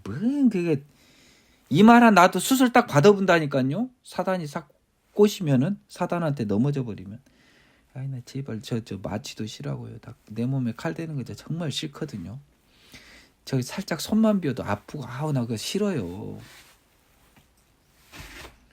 제 마음은 이렇다는 겁니다. 근데 저는 항상 기도하지 않습니까? 제발 그 죽음의 고통 순간에는 내 영은 이미 하늘나라에 들어가 있게 해주세요. 십자가의 예수님이 고통을 받은 게 아니에요. 예수님은 이미 하느님과 함께 계셨습니다. 막 이렇게 고백을 하면서 제가 늘 이걸 기도하고 있어요. 그때 12 중 하나인 가룟 유다라는 자가 대제사장들에게 가서 말하되 내가 예수를 너에게 넘겨주리니 얼마나 주렸느냐 하니 그들은 은 30을 달아주거늘 그가 그때로부터 예수를 넘겨줄 기회를 찾더라라고 했습니다. 이게 두루마리 하나 쓱 들어가 가지고요. 여러분들이 이것도 조심해야 됩니다. 가룟 유다가 왜 예수를 넘겨줄 기회를 찾았습니까? 이것도 굉장히 중요해요. 선지자로 알고 있기 때문에 이걸 봐야 이게 느낌이 와요. 이전에 밀란이 날까 하니 명절에는 못할 정도로 예수는 굉장한 선지자로 인정을 받고 있었습니다. 이미. 그렇기 때문에 그냥 컴컴할 때 처리해버려야 되잖아요. 백성들 없을 때. 실제로 그렇게 되지요. 그러면 그 타이밍을 알려주는 것은 굉장한 정보고 돈을 줍니다. 이 가룟 유다가 받은 은을 나중에 되돌려주고 토기장이 밭을 샀고 나그네 무덤 묘지로 삼는 게 나와요. 이것이 연결되는 선지서가 스가랴서입니다. 스가랴서 유수의 목사들이 다 풀지도 못하고 도망댕겨요. 저는 다 푸냐? 아니 나도 다 못 풀죠. 근데 나는 푸는 부분 이걸 것 같다는 것 뭐 확신은 아니지만 하고 모르는 걸 아예 모르는 건 모른다고 하고 그러다 보니까 많은 목사님들이 그 부분을 엉망진창으로 해석했다는 걸 제가 확인하게 됐어요. 참고로 이게 나중에 여러분들 알게 되시겠지만 토기장이의 밭을 사죠. 은 30을 주고 그 나그네의 묘지를 삼습니다. 왜 토기장일까요? 다음에 제가 알려드릴게요. 토기장이 잘 생각해 보세요. 토기장이가 누구지? 이사야, 에레미야에 뭐가 있었던 것 같기도 한데 여러분의 숙제로 남겨둡니다. 17절 무교절의 첫날에 제자들이 예수께 나와 이르되 유월절 음식 잡수실 것을 우리가 어디서 준비하시기를 원하시나이까 이르시되 성한 아무에게 가서 이르되 선생님 말씀이 내 때가 가까이 왔으니 내 제자들과 함께 유월절을 네 집에서 지키겠다 하시더라 하라 하시니 제자들이 예수께서 시키신 대로 하여 유월절을 준비하였더라. 이것도 웃기지도 않아요. 낙이 끌고 오는 것처럼 뭐 나중에 보면 물동이 이고 가는 사람 따라가서 주인한테 아니 뭐 깡패도 이런 깡패가 없죠. 야 내가 가서 먹으려니까 준비하라고 하면 이거 깡패들이나 하는 거예요. 근데 뭡니까? 하느님이 다 시켜서 준비를 해놓은 거잖아요. 이것도 웃기는 거라니까요. 진짜로. 이런 것들을 여러분들이 우습게 넘어가면 안 돼요. 딱 이제 저물 때 이제 세팅 다 됐습니다. 예수께서 12 제자와 함께 앉으셨더니 앉으셨더니라고 하는 것의 의미가 아니요 그냥 뭐 sit-down, 뭐 be seated 이런 느낌이 아니고 영어로는 at the table이 많습니다. at the table은 관용적으로는 먹다. 우리나라 같이 어디 밥 먹을 때 정신없이 누가 쫓아온 것처럼 먹는 사람은 없어요. 기원 전후에 유대도요. 밥 천천히 먹은 거예요. 그래서 at the table이라고 하는 표현을 쓰는 것 같아요. 그래서 함께 앉았다라고 한 거 이제 식사 자리에 앉은 겁니다. 이제 천천히 식사한 거죠. 그들이 먹을 때 이르시되 내가 진실로 너에게 이르노니 너희 중에 한 사람이 나를 팔리라 하시니 이것도 여러분들에게 참 이 정확한 의미는 비트레이니까 배반하다, 배신하다입니다. 그런데 우리가 이제 이런 의미가 팔다라는 의미도 사람을 팔다 할 때, 사람을 배신할 때 이제 우리 어르신들은 이 표현을 많이 썼어요. 근데 사실 우리 느낌에는 이 나를 판다라고 하는 것이 비트레이라는 느낌이 잘 안 가져집니다. 요즘 신세대들은 오죽하겠어요? 나를 배반하리라라고 쓰는 게 오히려 정확합니다. 그들이 몹시 근심하여 이어짜오되 각국에 주여 나는 아니지요 대답하여 이르시되. 영어 표현은 더 재밌습니다. 우리 표현은 나는 아니지요 라고 돼 있는데요.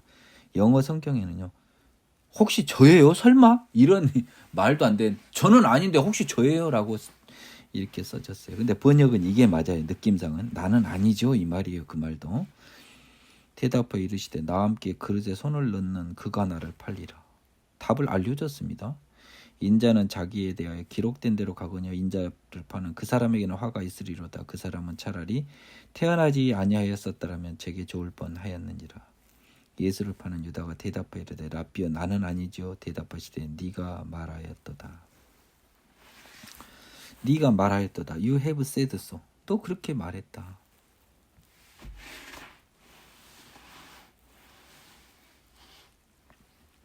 네가 말하였도다라고 하는 의미가 뭘까요?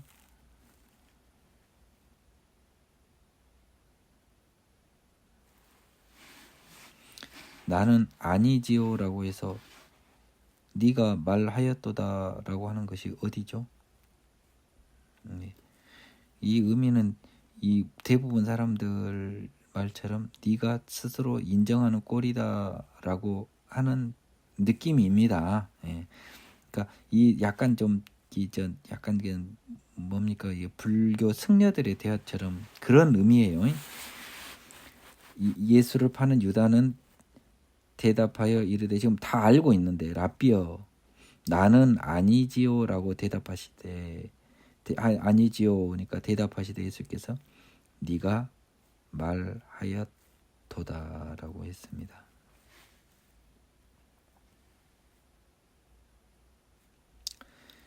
이 네가 말하였도다라고 하는 의미에는 그것도 있는 거예요. 마음속을 다하는 예수님께서는 네가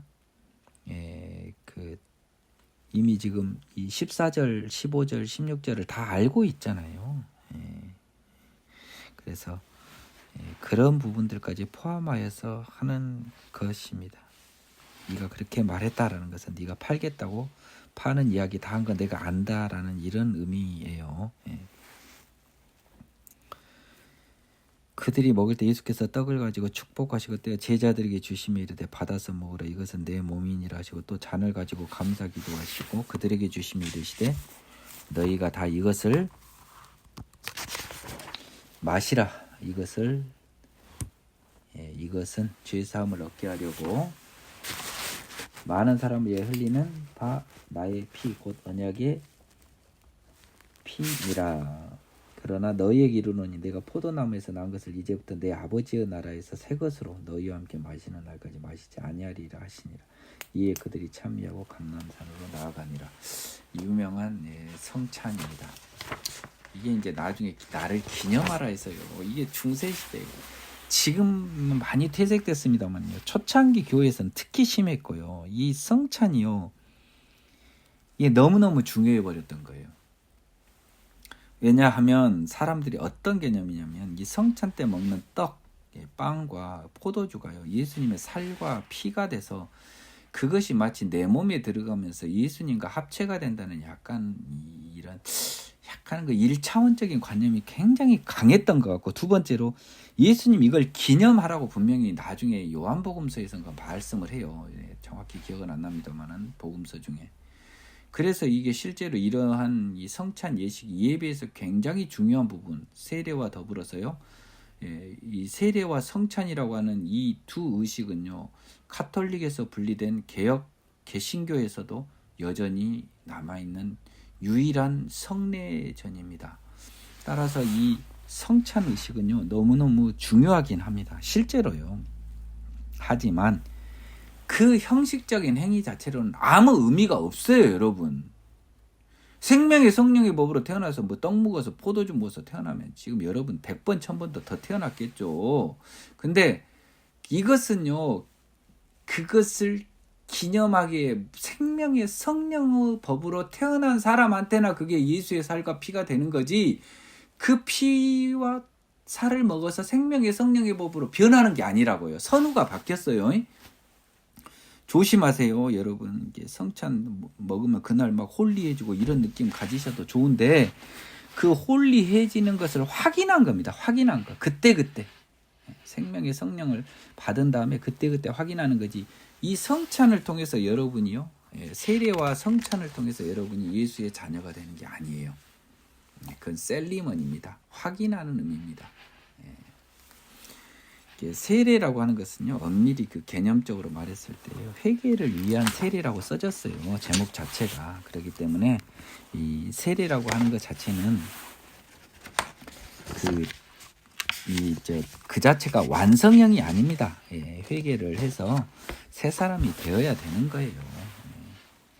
세례는 죽음과 삶이 다 포함되어 있죠. 이 육의 몸은 죽이고 물속에 넣어서 우리 교수님이 이야기하시던데 다시 물 밖에 나와서 살아나는 이런 두 가지가 다 포함이 됩니다. 영적으로는 사는 거예요.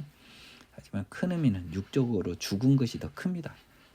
그러면 영적으로 사는 건 당연한 오토매틱이 돼요.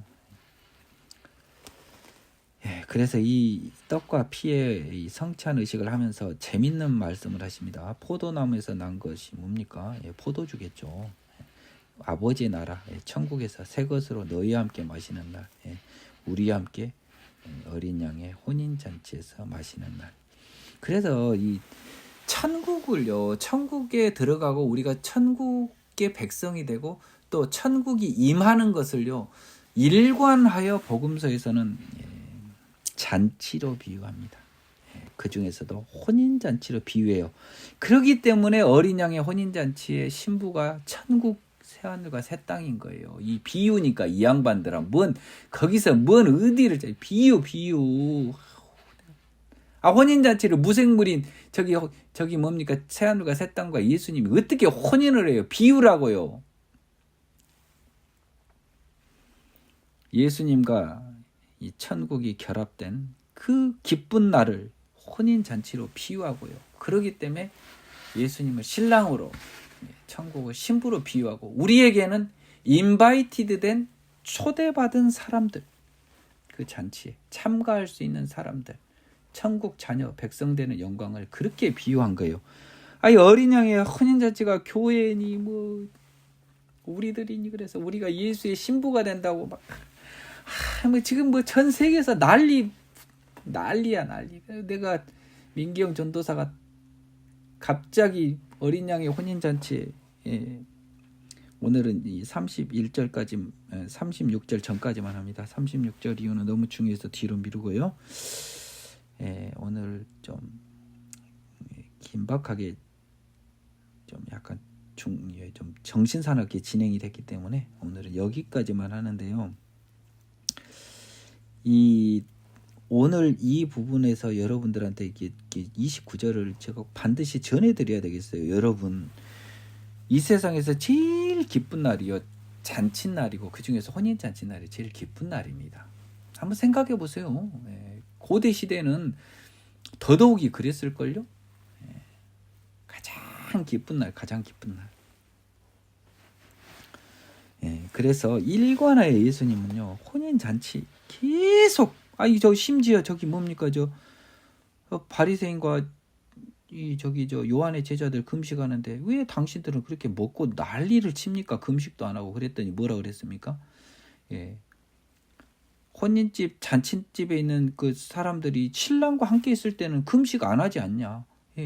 이 기쁜 날이라요, 유대 절기법인 금식마저도 혼인잔치에는 예외를 인정해 줬다니까요. 그만큼 기쁜 날이에요. 혼인잔치는 금식도 안 해도 되는 날이에요. 근데 예수님은 지금 예수님과 함께 있는 이 사람들이 혼인잔치에 있다고 해서 마찬가지로 제 천국에 있는 예수님을 미리 말씀한 거예요. 혼인잔치라고. 혼인잔치. 지금 천국에 예수님이 잠깐 한국에 아니라 이 땅에 오셨잖아요. 그래서 예수님이 그 비유를 그렇게 한 겁니다. 신랑, 자꾸 자기를 신랑으로 많이 비유를 해요, 예수님이. 그리고 천국을 자꾸 혼인잔치로 많이 비유를 합니다. 그러면 예수가 신랑이면 여러분이 다 신부냐고요. 예수님이 변태입니까? 정명석이에요, 예수님이. 그 자꾸 이 어린 양의 혼인잔치에서 막 그냥 자꾸 여러분들이 신부라고 한 이면에는 뭐가 있냐면 이 그 뭡니까 구약 성경에서 딸 예루살렘아 시온아 하면서 막 그냥 이스라엘 백성을 여자로 많이 비유해.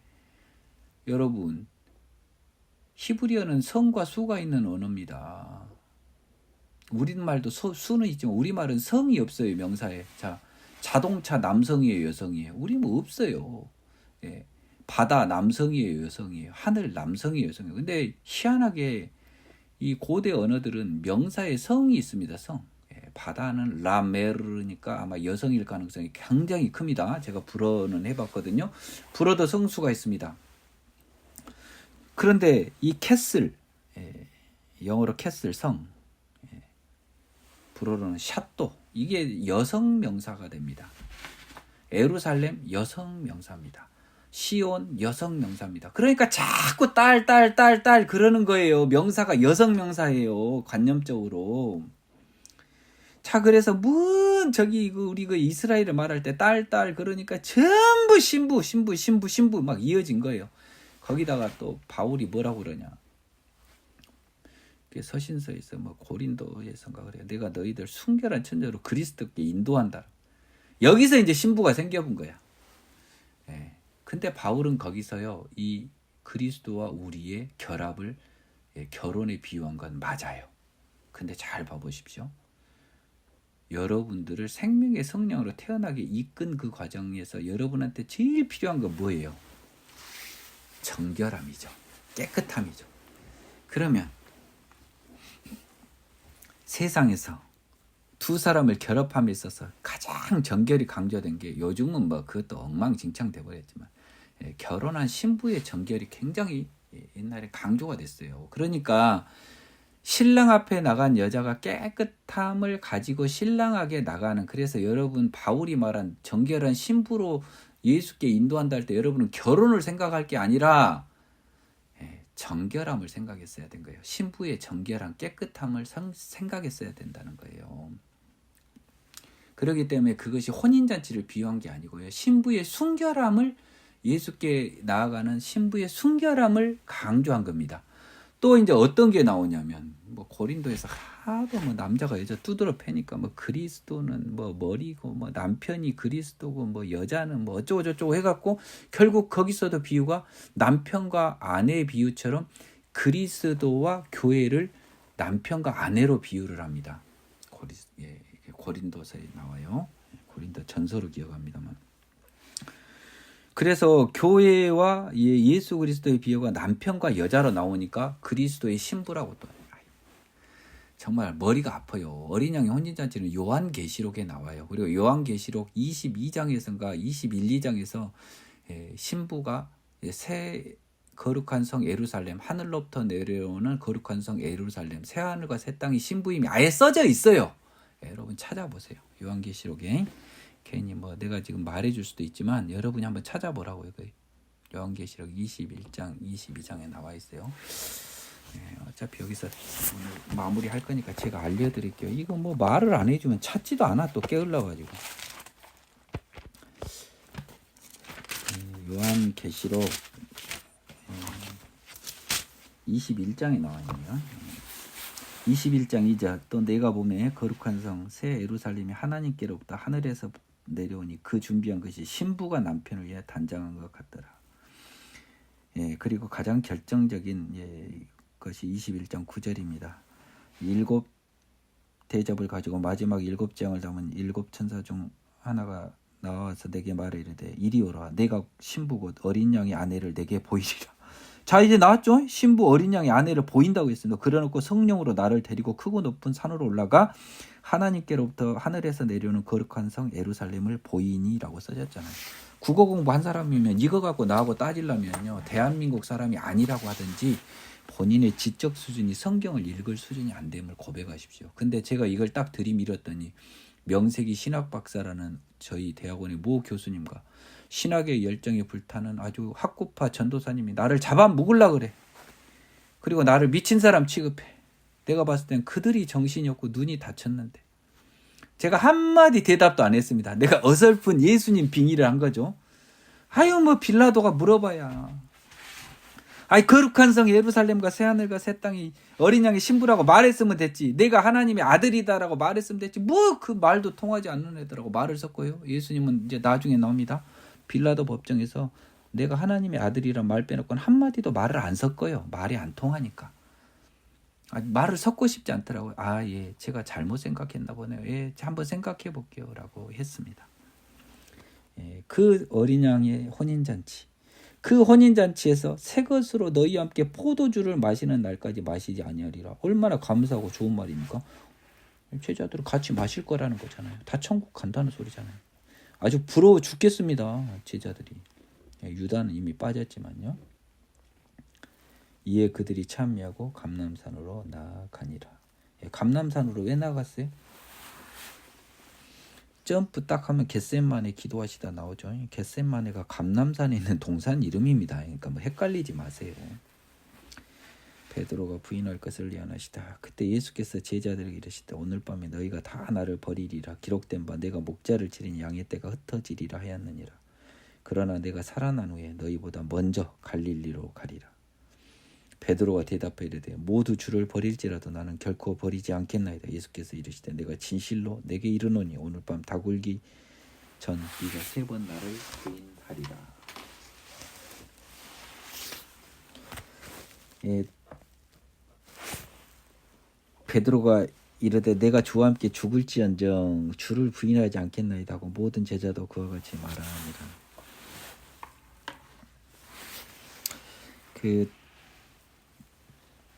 제가 또 오늘 어차피 보충 설명을 좀 해주겠습니다. 시간이 좀 남아서요. 시간이 남은 거는 27절 있지 않습니까? 감사 기도하시고 그들에게 주시며 이르되 다 이것을 마시라라고 했거든요. 그 잔 있지 않습니까? 이게 잔을 가지사 감사 기도하시고 그들에게 주시며 참고로 이 잔 한 잔 갖고 돌린 겁니다. 각자의 잔 아닙니다. 우리가 뭐 따로 성찬할 때 따로따로 마시니까 뭐 얘들 따로잖아요. 아마 큰 컵에 따라서 각각 옛날 폭탄주 중에 바이킹주라고 있었거든요. 그 느낌처럼 하나의 큰 잔에서 나눈 걸 나눠 마셨습니다. 그리고 171 아니에요. 자꾸 내 주석번호를 말하는데 28절이요. 언약의 피. 여러분 이걸 내가 설명 안 하고 큰 실수할 뻔했습니다. 이 언약의 피가 너무 중요해요. 여러분들이 이 언약하면 자꾸요. 뭐 시내산 언약, 뭐 아주 아이고 머리 아파 죽고 아브라함 언약, 뭐 시내산 언약, 뭐 모압 언약, 뭐 노아 언약 자꾸 이야기하는데 여러분 언약 중에 언약이 뭔 줄 아세요? 예수 언약이에요. 예수 언약. 여기 나왔잖아요. 언약의 피. 죄사함을 얻게 하려고 많은 사람이 흘리는 나의 피, 곧 언약의 피 뭐예요? 예, 예수의 십자가와 부활하신 하나님의 아들이 우리 죄를 사해 주시기에 와서 죽고 부활하셨다고 하는 그 사실을 믿고요. 예, 새로운 생명의 성령으로 태어나면 새 사람이 되고 그 새 사람이 바로 하나님 나라 천국 간다는 이 신약의 언약. 이 언약, 이게 예수 언약이에요. 지금 복음이. 이게 진짜 언약이에요. 사실 성경에서 유일한 언약은 이 언약이죠. 2개 꼽으라면 아브라함 언약과 예수 언약입니다.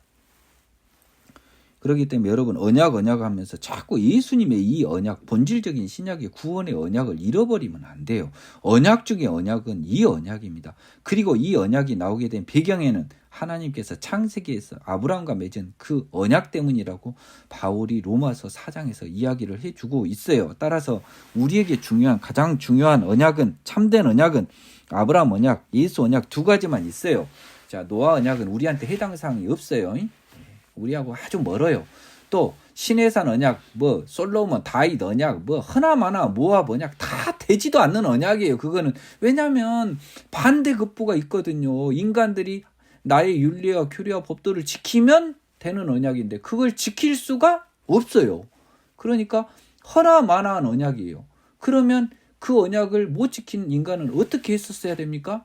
우리는 지킬 몸이 안 되니까 우리 몸을 바꿔주십시오라고 하는 게 그 언약의 정답이었던 거예요. 그걸 지키라. 못 지켜서 뭐 끌려갔다. 이건 진짜 1차원적인 해석입니다. 이 부분 여러분 놓치면 안 됩니다. 예. 아브라함 언약은 조건이 없는 하나님의 일방적인 약속입니다.